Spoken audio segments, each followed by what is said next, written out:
दिनांक 27 फेब्रुवारी रोजी त्यांनी अधिसूचना काढली की निवडणुका जाहीर होणार आहे।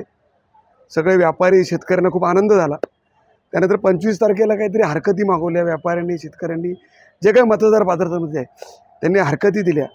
त्या हरकतीनंतर काही संकुचित वृत्तीने कुठल्या अशा हरकती परिमंडळामध्ये घेतल्या, DDRकडे घेतल्या की बाजार समितीची निवडणूक अतिशय तिची जी प्रक्रिया अतिशय धीमी पद्धतीने चालू आहे।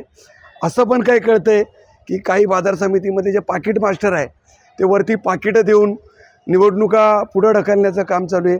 आपल्या माध्यमातून मी सन्माननीय पणनमंत्री सहकार मंत्री यांना विनंती करतोय, मी वारंवार सांगतोय, कल्याण कृषी उत्पन्न बाजार समितीच्या त्या काळात सन्माननीय पद्मभूषण शरदचंद्र पवार साहेब मुख्यमंत्री होते, त्यांनी ही 45 एकर जागा ही शेतकऱ्यांसाठी दिली, ही व्यापाऱ्यांसाठी दिली। पण इथे खऱ्या अर्थाने लॉज पेट्रोल पंप अतिशय कमर्शियल हब केलेले। आणि माझा आरोप आहे, आता फुल मार्केटची जागा ही महानगरपालिका सुटलेली जागा आहे। फुल मार्केटची जागा ही डेव्हलप करून किती जास्त पैसा खाता येईल अशी स्पर्धा चालू आहे।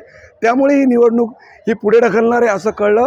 आणि अशी निवडणूक यांच्या माध्यमातून पुढे ढकलत असेल तर सर्व व्यापारी शेतकरी रस्त्यावर उतरतील आणि सगळ्यात मोठं आंदोलन जे काय होईल त्या आंदोलनाची सगळी जबाबदारी DDR पणन संचालक व सहकार खात्याचा असेल। मी एवढंच सांगतो। धन्यवाद। थँक्यू।